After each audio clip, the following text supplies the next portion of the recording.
الله تعالى في القرآن الحكيم وهو أصدق الصادقين وقوله الحق.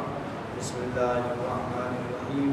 هو الذي بعث في الأميين رسولا منهم يتلو عليهم آياته ويزكيهم ويعلمهم الكتاب والحكمة وإن كانوا من قبل لفي ضلال مبين. اللهم صل على محمد وآل محمد. بزرگان محترم، معزز سامعین کرام، اِسالۂ ثواب اس وقت کی یہ مجلس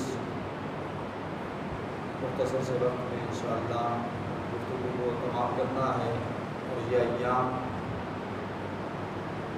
حضور اکرم صلی اللہ علیہ وآلہ وسلم سے اللهم صل على محمد وآل محمد منسوب ایام ہیں.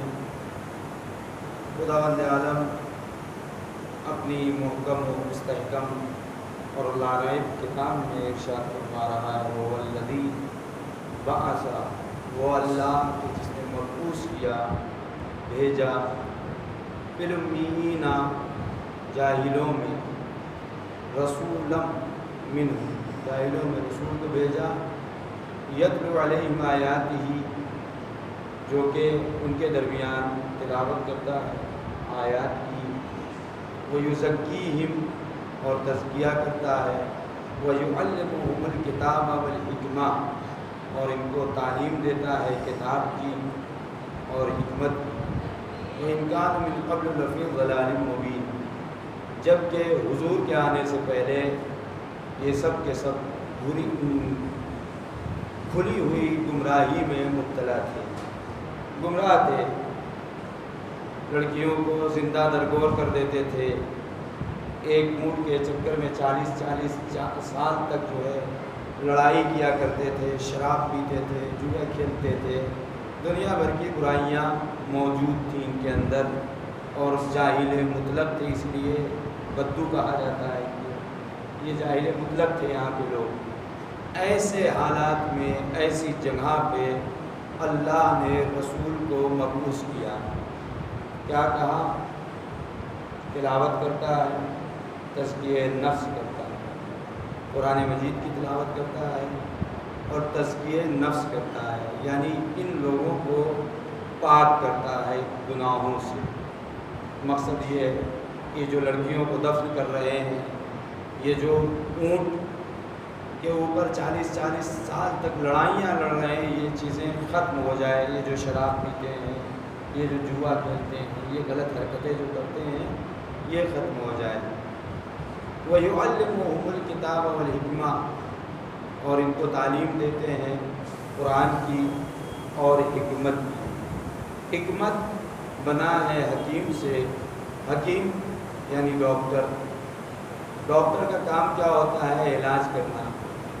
ایک ڈاکٹر ہوتا ہے جسم کا اور ایک ڈاکٹر ہوتا ہے روح کا. جسم کا جو ڈاکٹر ہوتا ہے وہ جسم کا علاج کرتا ہے، مثلا بخار ہے یا کسی طرح کی کوئی بیماری ہے. اور حضور کو اللہ نے جو بھیجا ہے وہ جسم کے بھی ڈاکٹر تھے اور روح کے بھی ڈاکٹر تھے. جسم کا بھی علاج کرتے تھے، روح کا بھی علاج کرتے تھے. اب روح کا علاج کیا ہے؟ روح یعنی انسان کی روح جو گندگیوں میں ملوث ہو گئی ہے، دلوں کے اندر جو بغض پیدا ہو چکا ہے، دلوں کے اندر جو بیماریاں ہیں حسد کی، دلوں کے اندر جو غیبتوں کی بیماریاں ہیں، جھوٹ بولنے کی بیماریاں ہیں، یہ تمام جو دل کی بیماریاں ہیں، بغض و حسد و کینہ، ان بیماریوں کو دور کرنے کے لیے حضور حکمت کی تعلیم دیتے تھے. آپ دیکھیں یہ نفاق کیا ہے؟ نفاق ایمان کو، حضور فرما رہے ہیں، ایمان کو ایسے کھا جاتا ہے جیسے آگ لکڑیوں کو کھا جاتی ہے. لکڑی جب تک آگ سے دور ہے اس کا وجود باقی ہے، وہ سلامت ہے، لکڑی ہے، ہر انسان اسے لکڑی کہے گا. لیکن جیسے ہی آگ اس کے قریب آ جاتی ہے، آگ، تو وہ لکڑی جل کے راکھ ہو جاتی ہے. اور راکھ ہونے کے بعد وہ ہواؤں میں اڑ جاتی ہے، اس کا وجود ختم ہو جاتا ہے۔ میرے عزیزوں، جس کے اندر، جس کی روح میں بغض و حسد و کین و نفاق کی بیماری پیدا ہو جاتی ہے، گویا کہ اس کا ایمان کا وجود ختم ہو جاتا ہے۔ ایمان کو بچانے کے لیے، اس کی سلامتی کے لیے حضور آئے تاکہ لوگوں کا علاج کریں۔ تو یہ مقصد علم کے لیے بھیجا ہے اللہ نے رسول کو۔ جب علم ہوگا، دین کا کمال کیا ہے؟ معرفت اللہ کی۔ دین کا کمال کیا ہے؟ علم۔ اگر علم ہوگا تو انسان کے اندر معرفت پیدا ہوگی۔ جب معرفت پیدا ہوگی تو اللہ کو پہچانے گا، اپنے آپ کو پہچانے گا۔ جب اپنے آپ کو پہچان لے گا تو پھر وہ اپنے پروردگار کو پہچان لے گا۔ جب علم ہوگا تو علم کی اتنی اہمیت ہے، اللہ نے رسول کو علم کے لیے بھیجا، علم سکھانے کے لیے بھیجا۔ اور خود رسول اللہ نے، جیسا کہ میں نے پرسوں عرض کیا تھا، کہ 3 علم بتائے ہیں۔ ایک عقائد کا علم، توحید، عدم، نبوت، امامت، قیامت، اس کے سلسلے میں انسان کو علم حاصل کرنا ہوگا۔ دوسرا اخلاق، حضور کو اللہ نے بھیجا، بعثت لأتم مکارم الاخلاق، میں نے اس لیے رسول کو مبعوث کیا تاکہ اخلاق کی تعلیم دے، لوگوں کو اخلاقیات سکھائیں، بڑوں سے کیسے بات کرنی ہے، بچوں سے کیسے بات کرنی ہے، بزرگوں سے کیسے بات کرنی ہے، معاشرے میں کیسے رہنا ہے، کیا کھانا ہے، کیا نہیں کھانا ہے، کب کہاں کیسے بولنا ہے، کیسے نہیں بولنا ہے، کہاں چپ رہنا ہے، کہاں بولنا ہے، اس لیے بھیجا ہے اخلاق۔ دوسرا علم اخلاق۔ اور تیسرا علم احکام کا علم، احکام کا علم، یعنی احکام اور شرعی مسئلہ بھی ہے، روزمرہ کے پیش آنے والے مسائل کا یاد کرنا، اس کا علم حاصل کرنا انسان کے اوپر واجب ہے۔ جو روزانہ انسان کو مسائل پیش آتے ہیں، نماز روزے کے سلسلے میں، رہنے سہنے کے سلسلے میں، کھانے پینے کے سلسلے میں، کاروبار کے سلسلے میں، اور اس کے بعد حضور نے فرمایا کہ اس کے علاوہ جتنا علم ہے وہ فضیلت ہے، علم نہیں ہے۔ علم بس یہ 3 ہے، 3 ہے، اس دن میں نے عرض کیا تھا۔ اس کے علاوہ علم جو ہے وہ فضیلت ہے، تم حاصل کرو گے وہ تمہارے لیے فضیلت ہے۔ تو حضور نے بتایا کہ ہمیں کون سا علم حاصل کرنا چاہیے۔ صلوات دیجیے محمد و آل محمد۔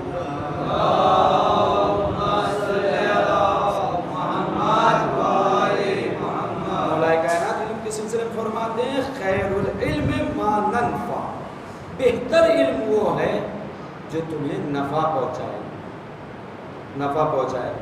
آپ دیکھیں، آپ صرف اور صرف جو ہے سائنس کا علم حاصل کر لیجئے اور اس کے بعد اپنے ابا کی قبر پہ جائیے اور جانے کے بعد وہ سائنس کا علم پڑھنا شروع کر دیجئے۔ اس سائنس کا علم پڑھنے کی وجہ سے کیا آپ کو ثواب ملے گا؟ نہیں ملے گا۔ کیا آپ کے ابا کی روح کو ثواب ملے گا؟ نہیں ملے گا۔ کسی مرحوم کی روح کو ثواب ملے گا؟ نہیں ملے گا۔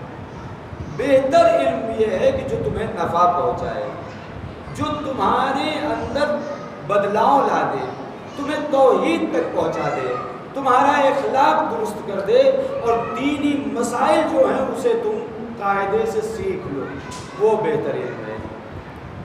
انسان کو یہ علم حاصل کرنا چاہیے۔ اس کے بعد مولا کائنات فرماتے ہیں دوسرے مقام پہ، العلم اصل کل خیر، علم اصل ہے، بنیاد ہے، جڑ ہے ہر نیکی کی۔ انسان کے پاس علم ہوگا تو برے کام سے بچے گا۔ برے کام کون زیادہ کرتا ہے؟ جس کو معرفت نہیں ہوتی ہے، جس کے اندر جہالت ہوتی ہے۔ ہر اصل، ہر خیر کی اصل علم ہے۔ اور اس کے بعد والجہل اصل کل شیء، اور ہر برائی کی جڑ جہالت ہے، نادانی ہے، نہ جاننا ہے، لا علمی ہے۔ اگر علم نہیں ہے تو انسان برائیاں کرتا پھرے گا، علم نہیں ہے الٹے سیدھے کام کرتا پھرے گا۔ پھر اس کے بعد رسول فرماتے ہیں انہ اذا قال المعلم، علم کی فضیلت، یہ قرآن جو علم ہے جس کے اندر توحید بھی ہے، قرآن کا موضوع توحید ہے۔ قرآن حضور فرماتے ہیں انہ اذا قال المعلم، بے شک جب معلم تعلیم دینے والا استاد جب کہتا ہے للصبی، تمہارے بچوں سے، قل کہو بسم اللہ الرحمن الرحیم. جب استاد کہتا ہے بچے تم کہو بسم اللہ الرحمن الرحیم فقال الصبی، اور جب یہ بچہ کہتا ہے بسم اللہ الرحمن الرحیم کتب اللہ برأۃ للصبی لأبویہ و برأۃ للمعلم، تو اللہ آتش جہنم کو بچے سے بھی دور کر دیتا ہے، اس کے والدین سے بھی دور کرتا ہے، اور اس معلم سے بھی دور کرتا ہے جس نے اس بچے سے بسم اللہ الرحمن الرحیم کہا. صرف ایک بسم اللہ. حضور گزر رہے ہیں قبرستان سے تھوڑا دور سے گزر رہے ہیں، اپنے اصحاب سے کہا بہت جلدی یہاں سے گزرو. گزر گئے اصحاب، اب واپس آ رہے ہیں تو حضور نے کہا آہستہ آہستہ چلو. یا رسول اللہ یہ کیا وجہ ہے؟ جب جا رہے تھے تو آپ نے کہا بہت تیزی سے گزرو، اب جب واپس آ رہے ہیں تو آپ کہہ رہے ہیں آہستہ آہستہ گزرو. کا وجہ یہ کہ جب جا رہے تھے تو وہ جو قبر ہے اس پر عذاب نازل ہو رہا تھا، جو دور پہ قبر ہے اس پر عذاب نازل ہو رہا تھا. اب جب واپس آ رہے ہیں تو اس پر رحمتیں نازل ہو رہی ہیں. یا رسول اللہ کیا وجہ ہے، کیوں رحمتیں نازل ہو رہی ہیں؟ تو حضور نے فرمایا اس مرنے والے نے ایک بچے کو چھوڑا تھا، اس بچے نے آج پہلی مرتبہ اپنی زبان سے کہا ہے بسم اللہ الرحمن الرحیم. تو اللہ نے کہا جس باپ کے بچے نے اپنی زبان سے مجھے رحمان الرحیم کہا ہے مجھے حیا آتی ہے اس کے باپ پر عذاب نازل کرتے ہوئے. کتنی فضیلت ہے. آپ دیکھیں قرآن کے جس سے ہم دور ہیں، جسے ہم نہیں پڑھانا چاہتے دور رکھے. علم کو ہم نے قرآن کے علم کو علم ہی نہیں سمجھا ہے. ہم نے قرآن کو صرف و صرف کس لیے مریض ہو جائیں تو اس سے شفا کے لیے چومنے، اس کی ہوا لینے، کوئی شے بلا اگر آ جائے تو اس بلا کو دور کرنے کے لیے نہیں. علم مولا کائنات نے اپنی وصیت میں کہا اللہ اللہ فی القرآن، خدارا قرآن کہیں ایسا نہ ہو کہ اس قرآن پر تمہارے علاوہ دوسرے لوگ تم کو چھوڑ کر دوسرے لوگ سبقت حاصل کر لیں. آج دیکھیں دوسرے لوگ زیادہ فائدہ اٹھا رہے ہیں قرآن سے، مسلمان کی نسبت دوسرے لوگ زیادہ فائدہ اٹھا رہے ہیں قرآن سے. اس لیے کہ قرآن وہ کتاب ہے کہ جس کے اندر ہر خشک و تر کا علم موجود ہے. تو ظاہر سی بات ہے جب قرآن کا دعویٰ ہے تو اس کے اندر ہے، لیکن اس علم کو کون حاصل کر سکتا ہے؟ جس کے پاس علم ہو، جس نے کوشش کی ہو، جس نے محنت کی ہو، جس نے جد و جہد کی ہو. صلوات بھیجیں محمد و آل محمد.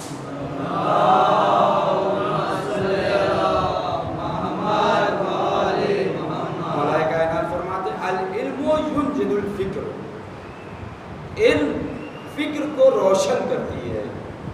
جتنا علم ہوگا انسان کی فکر بڑھتی رہے گی. فکر بڑھے گی نہ تو فساد کرتا ہوا نظر آئے گا، نہ بد اخلاقی کرتا ہوا نظر آئے گا، نہ والدین کے احترام سے دور بھاگے گا، نہ پڑوسیوں کے خیال رکھنے سے دور بھاگے گا، نہ غربا کو دیکھ کے دور بھاگے گا. اس لیے کہ اس کے اندر علم ہے. علم ہے تو اس کے اندر معرفت آئی ہے. باپ کا مقام کیا ہے، باپ کی عزت کیا ہے، عظمت کیا ہے پروردگار کی نگاہ میں. اگر علم ہوگا تو فکر انسان کی روشن ہوگی. اس کے بعد چھٹے امام فرماتے ہیں لست احب ان ارى الشباب منکم الا غاد فی حالین. میں نہیں دیکھنا چاہتا، میں دوست رکھتا ہوں اپنے چاہنے والوں کو دو حال میں دیکھوں. دو حالتوں میں دیکھنا چاہتا ہوں میں اپنے چاہنے والوں کو، اس کے علاوہ کسی اور حالت میں دیکھنا نہیں چاہتا ہوں. دو حالتوں میں. کون سی دو حالت؟ اما عالما، یا وہ علم حاصل کرنے والا ہو، عالم ہو، اور متعلما، عالم ہو علم حاصل کیا ہو، اور متعلما یا کسی کے پاس جا کر علم کو حاصل کر رہا ہو. دو حالتوں میں امام دیکھنا چاہتے ہیں نوجوانوں کو، یا وہ عالم ہو اور یا پھر کسی سے علم حاصل کر رہے ہوں. یعنی امام بھی جہالت کو دوست نہیں رکھتے ہیں. دین بھیجا ہے اللہ نے تو علم بھی دین بھیجا ہے. اس کے معلم کو بھیجا ہے علم دینے کے لیے بھیجا ہے. معصومین علم دیتے چلے آئے ہیں. آج اگر ہم مولا کے چاہنے والے ہیں تو ہمیں چاہیے علم سے دور نہ بھاگیں بلکہ علم کو حاصل کریں. اور صاحبان علم و فضل کی معصومین کی نگاہ میں بڑی عزت ہے.